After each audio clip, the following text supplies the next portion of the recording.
She was born into the shadow of a global superstar. But Lily Collins was never just someone's daughter. She was a dreamer, a writer, a fighter, a girl with elegance and edge, searching for her own name in a world that already knew her last one. This is the story of Lily Jane Collins. From family fame to finding her own voice in the world of film, fashion, and fierce independence.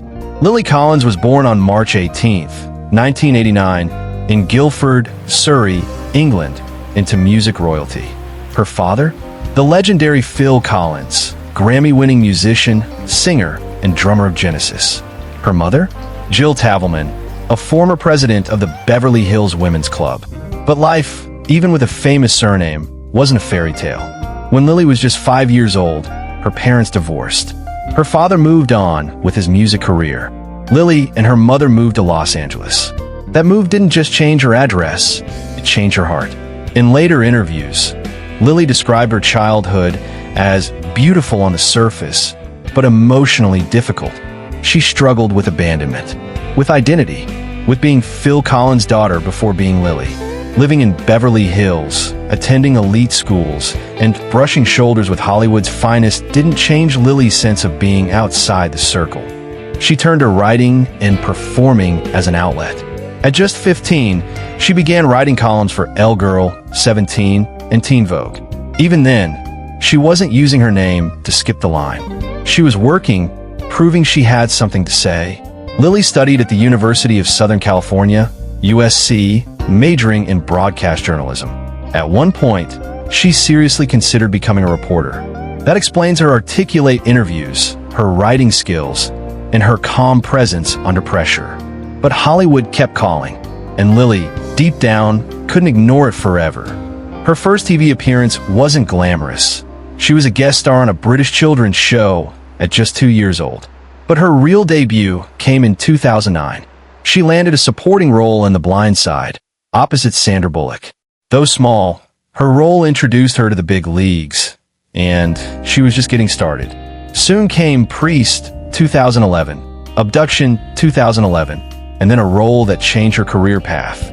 Lily Collins was cast as Snow White in a high-budget Hollywood fairy tale. This was no small feat competing against dozens of young actresses. She won over producers not just with her beauty, but her charm and poise. Critics praised her performance, and even if the movie wasn't a box office smash, one thing was clear. Lily Collins could lead a film. But after that, the roles didn't flood in. She faced rejection. Many studios still saw her as Phil's daughter, or didn't know where to place her. She wasn't edgy enough for rebel roles, not American enough for some parts, not Brit enough for others. It was a frustrating time, a confusing one, but Lily wasn't about to give up. While she waited for the right roles, Lily Collins became a style icon. Her eyebrows, thick, bold, and natural, became legendary in the fashion world. Magazines crowned her the girl who made bushy brows cool again. She modeled for brands like Chanel, Lancôme, and Cartier. But even in that glamorous space, Lily stood out because of her humility. She didn't act like royalty. She didn't seek the spotlight, and she didn't change her face or voice to fit trends.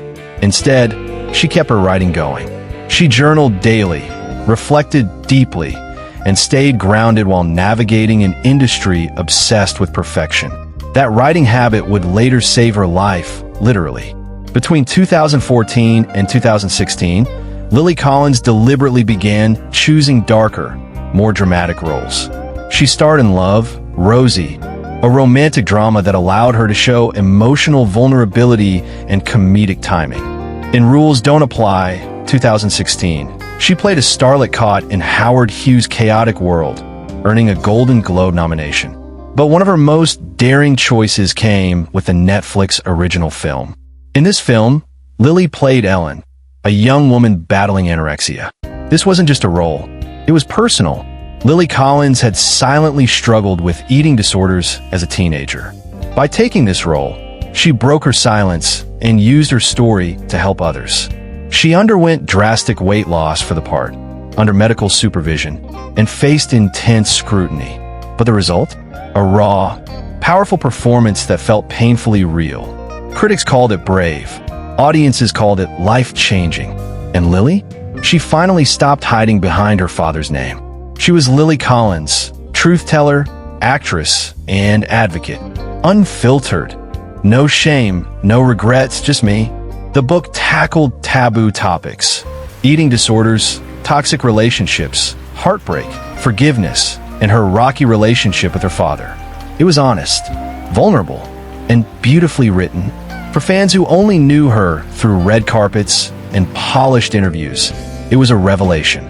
She talked about growing up with a famous father but feeling emotionally abandoned, about not feeling enough despite being beautiful and famous, and about finally finding peace, not through success, but through self-acceptance. This book wasn't just a memoir. It was Lily Collins telling the world, "I am more than my name. I am more than my pain. I am enough." In October 2020, Netflix released a show no one quite expected, a romantic comedy full of fashion, fantasy, and fierce opinions. The show, Emily in Paris. And at the center of it all, Lily Collins, not just starring in the series, but also serving as producer. She played Emily Cooper, a Chicago-based marketing executive who moves to Paris for a job, only to find herself struggling with language, culture, and love. The series was colorful, bold, and unapologetically fun. Some loved it, others called it cliché. But one thing was undeniable: Lily Collins on the screen. Her charisma, comedic timing, and effortless charm made her the perfect Emily.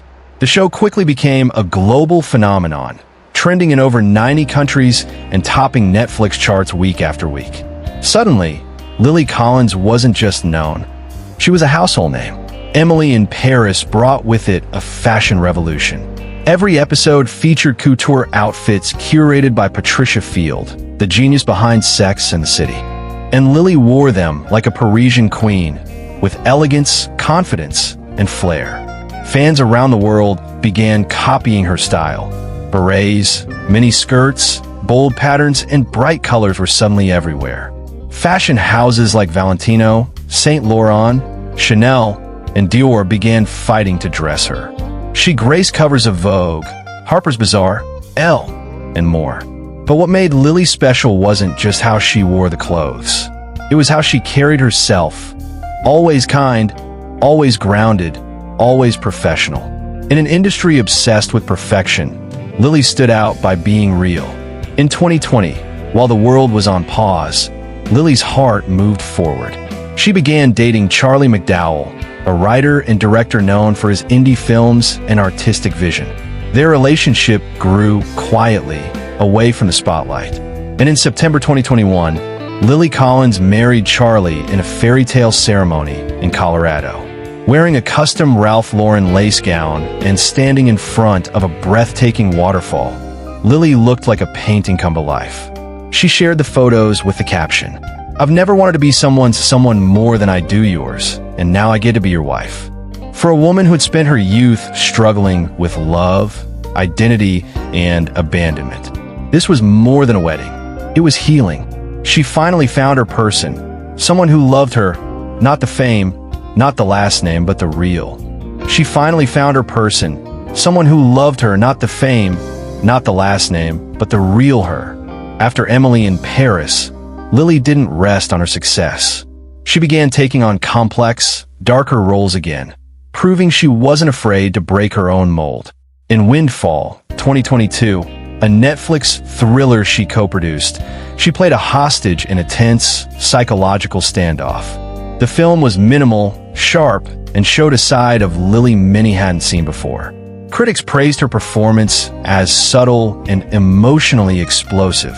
Her producing skills were also applauded, marking her as more than just a star, but a storyteller. She also appeared in Mank, 2020, a black-and-white film directed by David Fincher about the writing of Citizen Kane. Lily held her own beside acting legend Gary Oldman. Voice roles, fashion campaigns, and even book narration projects. Clearly, Lily was building an empire and doing it on her own terms. Lily has never been shy about using her platform to talk about real issues. She's an advocate for mental health awareness, eating disorder recovery, self-love, and body image. gender equality, and women's empowerment. She frequently collaborates with nonprofits and uses her social media, with over 30 million followers, to share uplifting messages and educational posts. In a world full of influencers chasing trends, Lily Collins is influencing change. "I want people to feel seen, heard, and loved," she once said. "Even if they don't know me, I want them to know they're not alone." This quiet strength, this empathy, has become her signature. Today, Lily Collins is a certified global star. Emmy nominations, producer credits, Netflix fame, fashion ambassadorships, a powerful voice for women around the world. And yet, she remains deeply grounded. She spends time hiking, journaling, painting, and reading. She speaks fluent French, visits London often, and maintains close friendships outside Hollywood. Despite the fame, she's never